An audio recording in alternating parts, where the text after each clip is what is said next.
मवो सुरता माना सपना मवो सुरता माना अरे तही समय मोर नैनामा नैनामा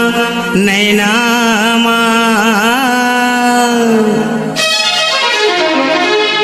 ये मन चला बिगड़ गए रे दीवानी तोर मुझ मुझ हंसनामा अरे कुर्मी बिगड़ गए रे दीवानी तोर झुल झुल रेंगनामा सपना मवो सुरता मना सपना मवो सुरता मना तही समय मोर नैनामा नैनामा नैनामा ये मन चला बिगड़ गए रे करौंदा तोर मुझ मुझ हंसनामा अरे कुर्मी बिगड़ गए रे दीवानी तोर झुल झुल रेंगनामा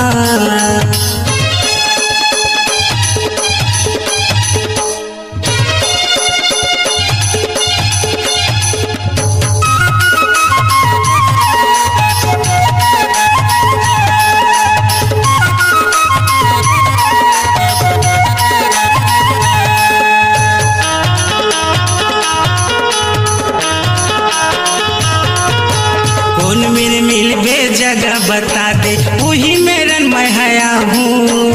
आशा लगाए बैठे हवा मन के प्यास बुझा हूँ कौन मेरे मिलबे जगह बता दे वही मेरन मैं हया हूँ आशा लगाए बैठे हवा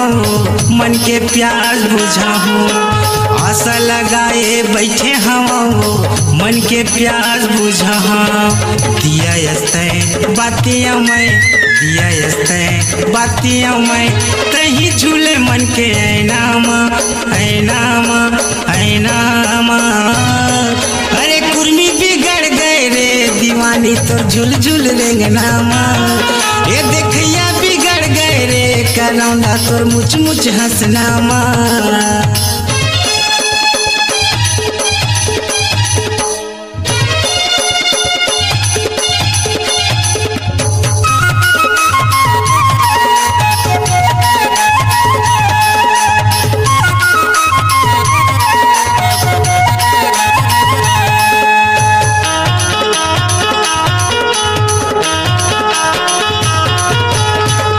मैं तोला कर खाऊं गोरी देख लेना पलट के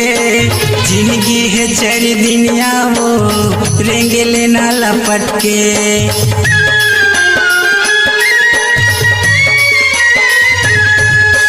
कतका माया तोला कर था पगली देख लेना पलट के जिंदगी है चरी दुनिया वो रेंगे लेना लपट के जिंदगी है चरी दुनिया वो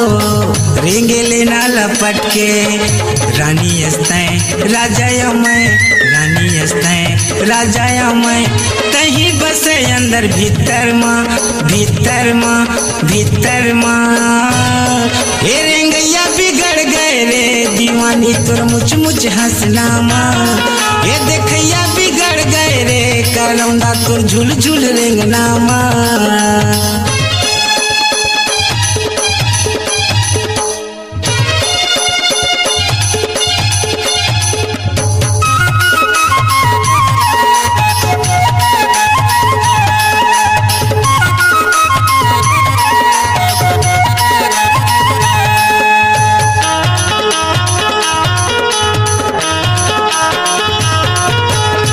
निकले करते हैं गली में माछी सही झूम जाते कतो दीवाना घुमाते रहते पैसा दे के बलाते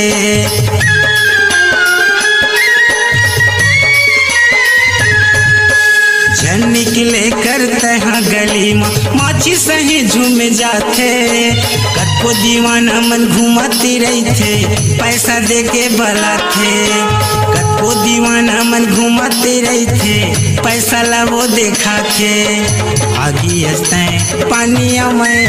आगी हंसते पानिया में कहीं बस मोरे नैनामा नैनामा नैनामा अरे कुर्मी बिगड़ गए रे करौंदा तोर मुच मुच हंसना माँ। ए मन चला बिगड़ गए रे दीवानी तोर झुल झुल रेंगना माँ। सपना में वो सुरता मना, सपना में वो सुरता मना, कहीं समाए मो नैना माँ, नैना माँ, नैना माँ। अरे कुर्मी बिगड़ गए रे दीवानी तोर मुच मुच हंसना माँ। बली साहू बहा गए रे करौंदा मोर गाना बजाई माँ। बली साहू मोहा गए रे गोरी अपन डीजे बजाई माँ। तोरे मुच मुच हंसना माँ, तोरे झुल झुल रेंगना माँ। तोरे मुच मुच हंसना माँ, तोरे झुल झुल रेंगना माँ। तोरे मुच मुच हंसना माँ, तोरे झुल झुल रेंगना माँ।